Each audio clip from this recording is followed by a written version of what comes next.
हम सुनेंगे बुद्ध अथवा कार्ल मार्क्स स्नेहल की आवाज में भाग 3 साधन। अब हम साधनों पर आते हैं। साम्यवाद जिसका प्रतिपादन बुद्ध ने किया, उसे कार्यान्वित करने के लिए साधन ही निश्चित थे। इन साधनों को 3 भागों में रखा जा सकता है। भाग 1 पंचशील का आचरण। बुद्ध ने एक नए सिद्धांत का प्रतिपादन किया। यह उन समस्याओं की कुंजी है जो उनके मन में बार बार उठा करती थी। नए सिद्धांत का आधार यह है कि यह संसार कष्टों और दुखों से भरा हुआ है। यह एक ऐसा तथ्य था जिस पर न केवल ध्यान देना आवश्यक था, बल्कि मुक्ति की किसी भी योजना में इसे प्रथम स्थान देना था।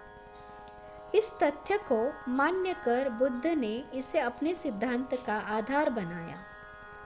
उनका कहना था कि उक्त सिद्धांत को यदि उपयोगी होना है तो कष्ट तथा दुख का निवारण हमारा लक्ष्य होना चाहिए। इस कष्ट तथा दुख के कारण क्या हो सकते हैं?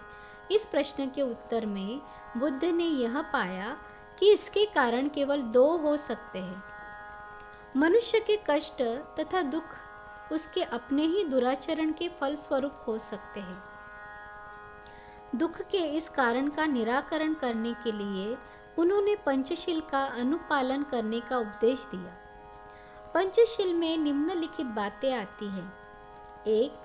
किसी जीवित वस्तु को न ही नष्ट करना है और न ही कष्ट पहुंचाना है। 2. चोरी अर्थात दूसरे की संपत्ति की धोखाधड़ी या हिंसा द्वारा न हथियाना और न उस पर कब्जा करना। 3. झूठ न बोलना। 4. तृष्णा न करना। 5. मादक पदार्थों का सेवन न करना। बुद्ध का मत है कि संसार में कुछ कष्ट व दुख मनुष्य का मनुष्य के प्रति पक्षपात है।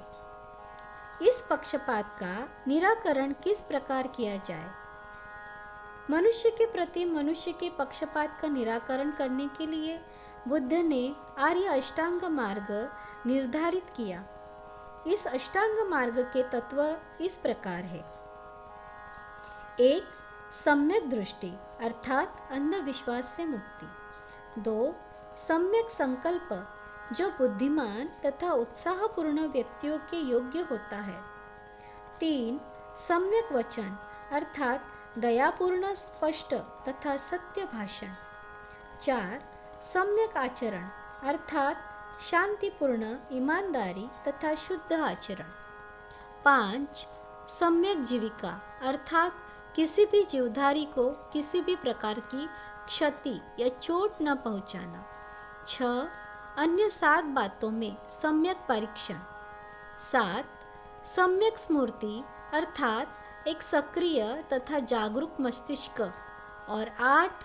सम्यक समाधि अर्थात जीवन के गंभीर रहस्यों के संबंध में गंभीर विचार।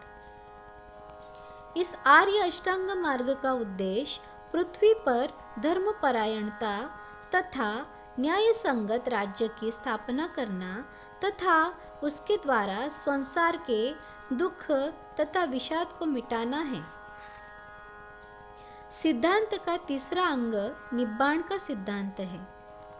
निब्बाण का सिद्धांत आर्य अष्टांग मार्ग के सिद्धांत का अभिन्न अंग है। निब्बाण के बिना अष्टांग मार्ग की प्राप्ति नहीं हो सकती। निब्बाण का सिद्धांत यह बताता है कि अष्टांग मार्ग की प्राप्ति के मार्ग में कौन कौन सी कठिनाइयाँ आती है। इन कठिनाइयों में से मुख्य कठिनाइयाँ 10 है। बुद्ध ने उनको आसव बेड़िया या बाधाएं कहा है। प्रथम बाधा अहम का मोह है। जब तक व्यक्ति पूर्णतया अपने अहम में रहता है, प्रत्येक भड़कीली चीज का पीछा करता है जिनके विषय में वह व्यर्थ ही यह सोचता है कि वे उसके हृदय की अभिलाषा की तृप्ति व संतुष्टि कर देगी, तब तक उसके आर्य मार्ग नहीं मिलता। जब उसकी आंखें इस तथ्य को देखकर खुलती है कि वह इस असीम वह अनंत का एक बहुत छोटा सा अंश है, तब वह यह अनुभूति करने लगता है कि उसका व्यक्तिगत अस्तित्व कितना नश्वर है। तभी वह इस संकीर्ण मार्ग में प्रवेश कर सकता है। दूसरी बाधा संदेह तथा अनिर्णय की स्थिति है। जब मनुष्य अस्तित्व के महान रहस्य, व्यक्तित्व की नश्वरता को देखता है, तो उसके अपने कार्य में भी संदेह तथा अनिर्णय की स्थिति की संभावना होती है। अमुक कार्य किया जाए या न किया जाए, फिर भी मेरा व्यक्तित्व अस्थायी नश्वर है। ऐसी कोई चीज़ प्रश्न क्यों बन जाती है जो उसे अनिर्णायक, संदेही या निष्क्रिय बना देती है? परंतु वह चीज़ जीवन में काम नहीं आएगी। उसे अपने शिक्षक का अनुसरण करने, सत्य को स्वीकारने तथा संघर्ष की शुरुआत करने का निश्चय कर लेना चाहिए, अन्यथा उसे और आगे कुछ नहीं मिलेगा। तीसरी बाधा संस्कारों तथा धर्मानुष्ठानों की क्षमता पर निर्भर करती है। किसी भी उत्तम संकल्प से वह चाहे जितना दृढ़ हो, किसी चीज की प्राप्ति उस समय तक नहीं होगी जब तक मनुष्य कर्मकांड से छुटकारा नहीं पाएगा, जब तक वह इस विश्वास से मुक्त नहीं होगा कि कोई बाह्य कार्य, पुरोहिती शक्ति तथा पवित्र धर्मानुष्ठान से उसे हर प्रकार की सहायता मिल सकती है। जब मनुष्य इस बाधा पर काबू पा लेता है, केवल तभी यह कहा जा सकता है कि वह ठीक धारा में आ गया है और अब देर सवेर विजय प्राप्त कर सकता है। चौथी बाधा शारीरिक वासनाएं हैं। पांचवी बाधा दूसरे व्यक्तियों के प्रति द्वेष व वैमनस्य की भावना है। छठी भौतिक वस्तुओं से मुक्त भावी जीवन के प्रति इच्छा का दमन है। और सातवीं भौतिकता से मुक्त संसार में भावी जीवन के प्रति इच्छा का होना है। आठवीं बाधा अभिमान है और नौवीं दंभ है। ये वे कमजोरियां हैं जिन पर मनुष्य के लिए विजय प्राप्त करना बहुत कठिन है और जिनके लिए विशेष रूप से श्रेष्ठ व्यक्ति उत्तरदायी है।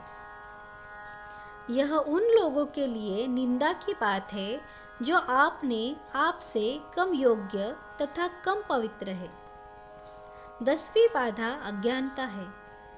यद्यपि अन्य सब कठिनाइयों व बाधाओं पर विजय प्राप्त की जा सकती है, फिर भी यह बनी ही रहेगी।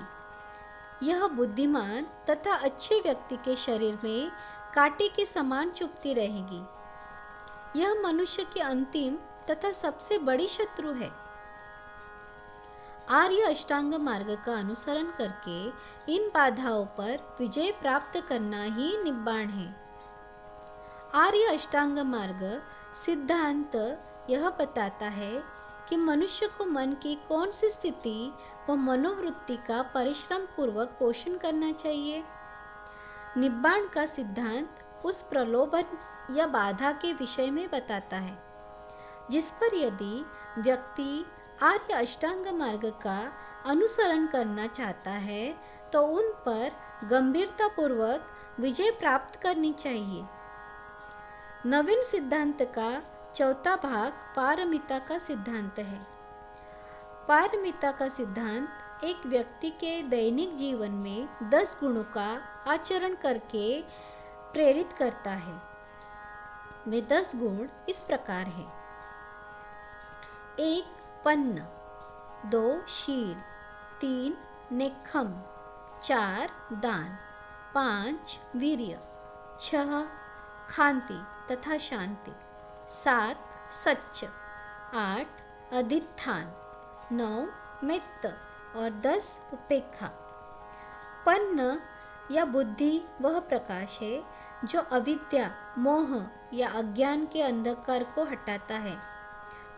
पन्न के लिए यह अपेक्षित है कि व्यक्ति अपने से अधिक बुद्धिमान व्यक्ति से पूछकर अपनी सभी शंकाओं का समाधान कर ले, बुद्धिमान लोगों से संबंध रखे और विभिन्न कलाओं और विज्ञान का अर्जन करे जो उसकी बुद्धि विकसित होने में सहायक हो। शील नैतिक मनोवृत्ति अर्थात बुरा न करने और अच्छा करने की मनोवृत्ति गलत काम करने पर लज्जित होना है। दंड के भय से बुरा काम न करना शील है। शील का अर्थ है गलत काम करने का भय। नेक्खम संसार के सुखों का परित्याग है। दान का अर्थ अपनी संपत्ति, रक्त तथा अंग का उसके बदले में किसी चीज की आशा किए बिना दूसरों के हित व भलाई के लिए अपने जीवन तक को भी उत्सर्ग करना है। वीर्य का अर्थ है सम्यक प्रयास। आपने जो कार्य करने का निश्चय कर लिया है उसे पूरी शक्ति से कभी भी पीछे मुड़कर देखे बिना करना है। खांति का अभिप्राय सहिष्णुता है। इसका सार है कि घृणा का मुकाबला घृणा से नहीं करना चाहिए, क्योंकि घृणा से शांत नहीं होती। इसे केवल सहिष्णुता द्वारा ही शांत किया जाता है। सच्च यानी सत्य, सच्चाई है। बुद्ध बनने का आकांक्षी कभी भी झूठ नहीं बोलता। उसका वचन सत्य होता है। सत्य के अलावा कुछ नहीं होता। अधिष्ठान अपने लक्ष्य तक पहुंचने के दृढ़ संकल्प को कहते हैं। मैत्र यानी मैत्री सभी प्राणियों के प्रति सहानुभूति की भावना है, चाहे कोई शत्रु हो या मित्र, पशु हो या मनुष्य, सभी के प्रति होती है। उपेक्षा अनासक्ति है जो उदासीनता से भिन्न होती है। यह मन की वह अवस्था है जिसमें न तो किसी वस्तु के प्रति रुचि होती है, परिणाम से विचलित व अनुत्तेजित हुए बिना उसकी खोज व प्राप्ति में लगे रहना ही उपेक्षा है।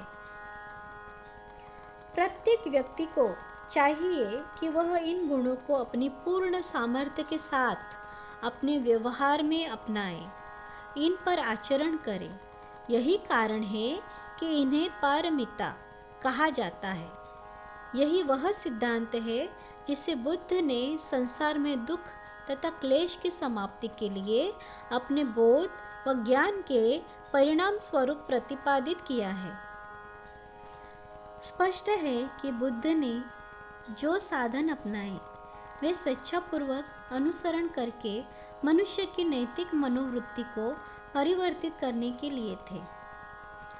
साम्यवादियों द्वारा अपनाए गए साधन भी इसी भांति स्पष्ट, संक्षिप्त तथा स्फूर्तिपूर्ण है। ये है 1 हिंसा और 2 सर्वहारा वर्ग की तानाशाही। साम्यवादी कहते हैं कि साम्यवाद को स्थापित करने के केवल 2 साधन हैं। पहला है हिंसा। वर्तमान व्यवस्था को भंग करने व तोड़ने के लिए इससे कम कोई भी कार्य या योजना पर्याप्त नहीं होगी। दूसरा साधन है सर्वहारा वर्ग की तानाशाही। नई व्यवस्था को जारी रखने के लिए उससे कम कोई चीज़ पर्याप्त नहीं होगी। स्पष्ट हो जाता है कि बुद्ध तथा कार्ल मार्क्स में क्या समानताएं हैं तथा क्या विषमताएं। अंतर व विषमता